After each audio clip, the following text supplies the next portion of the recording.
Noticias de última hora del Seguro Social. Más de 70 millones de estadounidenses reciben beneficios de jubilación en el país. Y de hecho la mayoría de ellos viven exactamente de este ingreso, ya que no tienen ningún tipo de ganancias de ningún otro tipo de lado. De acuerdo con las cifras oficiales por parte de la Administración del Seguro Social, 54 millones de estos jubilados tienen al menos 65 años. Aunque los jubilados reciben el 100% de sus beneficios, esta situación cambiaría dentro de algunos años, ya que el programa está en camino a agotarse por los fideicomisos y eso sucedería hasta el año 2034, lo cual dejará a la Administración del Seguro Social incapacitada para poder pagar estos beneficios completos. Esto significa que para este año solamente se podría pagar el 77% de los beneficios. Es por ello que recurrimos a la siguiente pregunta. ¿Qué estados sufrirían menos recortes del Seguro Social? Para poder evitar esa catástrofe, el gobierno federal, junto con todos sus líderes, tienen que hacer algún tipo de enmienda, algo que por ahora no ha ocurrido. Pero la idea es que se implementen algunas leyes que permitan el aumento de los impuestos, se recorten los créditos de jubilación retrasados y que incluso se lleguen a recortar los beneficios.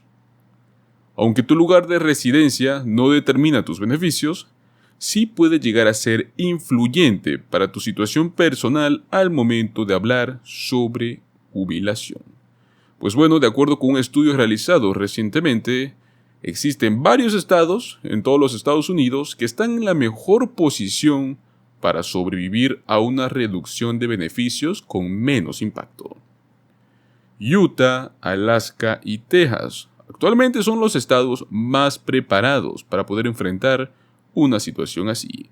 Y es que estos estados tienen un perfil demográfico más joven, con menos personas de 67 años o más, según la Oficina del Censo de Estados Unidos. También tienen un porcentaje más bajo de su población que recibe beneficios del Seguro Social. Pero aquí es donde está el truco, y es que estos estados también tienen programas de ayudas estatales sólidos para las personas mayores. Entonces, incluso si es que el tío Sam ajusta los hilos de bolsillo, estos estados cuentan con una red de seguridad. Es como si hubieran construido, sus propios búnkeres financieros contra la potencial tormenta que se puede estar acercando al Seguro Social. También hay que tomar en cuenta que la mayoría de los estados, más o menos 38 en total, no imponen impuestos estatales sobre el Seguro Social, y 9 de ellos se duplican al excluir no solo el Seguro Social, sino que también a los fondos de jubilación, sino que todos los ingresos provenientes de impuestos estatales. Bueno, entre ellos tenemos a Alaska, Florida, Nevada, New Hampshire, tenemos a Dakota del Sur, Tennessee, como mencionamos, Texas, Washington y Wyoming. A raíz de esto, los expertos han salido a cuestionarse dos propuestas, que son estas mismas que estamos mencionando: los recortes al Seguro Social versus los aumentos de impuestos. Pues bueno, las reservas del Fondo Fiduciario del Seguro de Vejez y Sobrevivientes son las que cubren los beneficios del Seguro Social, en parte para aproximadamente 57 millones de estadounidenses, los cuales están actualmente, como mencionamos, en camino a agotarse.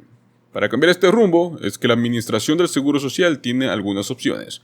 Entre ellas tenemos recortar los beneficios del Seguro Social o aumentar los impuestos. Sin ninguna acción, los beneficiarios del Seguro Social estarían viendo un recorte automático de por lo menos el 20% en sus beneficios.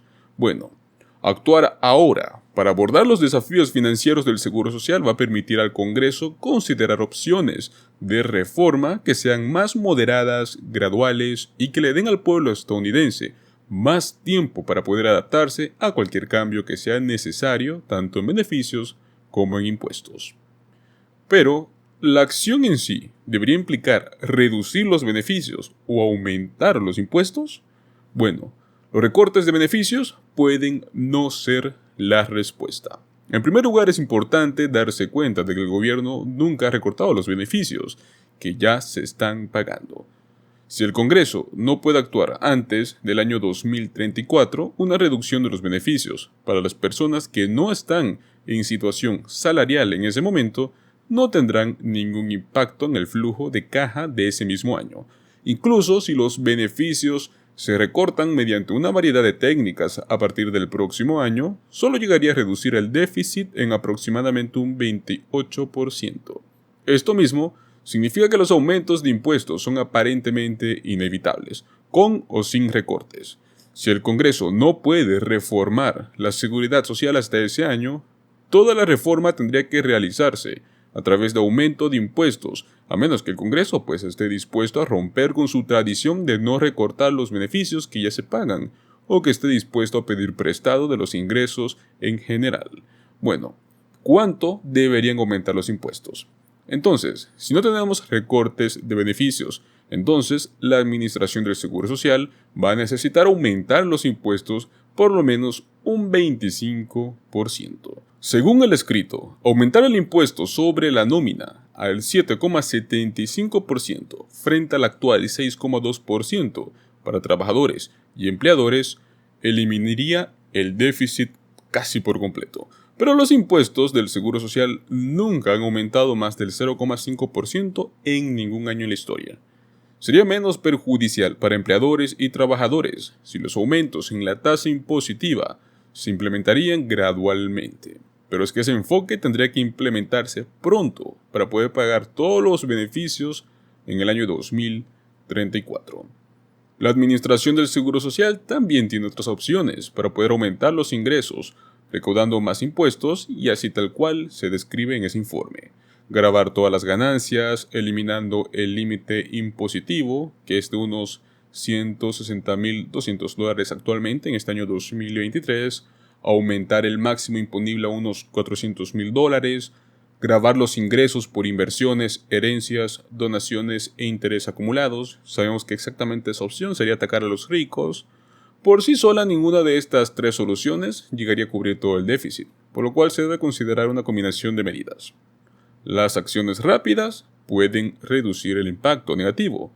Y es que los expertos indicaron que una combinación de reducciones graduales de beneficios y de recortes de impuestos también podría ayudar a resolver el tema del déficit. Se necesita una solución a la solvencia del Seguro Social lo antes posible, pero el tiempo es esencial.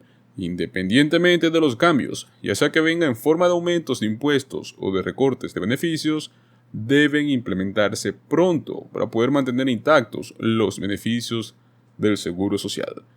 Las pequeñas acciones actuales, como la introducción gradual de aumentos de impuestos y de reducciones de beneficios, serían menos perjudiciales para los empleadores, para la fuerza laboral y los beneficiarios del Seguro Social actualmente.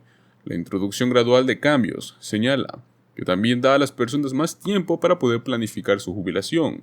Al distribuir los cambios a lo largo de la próxima década, cada individuo estaría enfrentando un impacto menor y tendría la oportunidad de modificar su presupuesto en consecuencia a esto.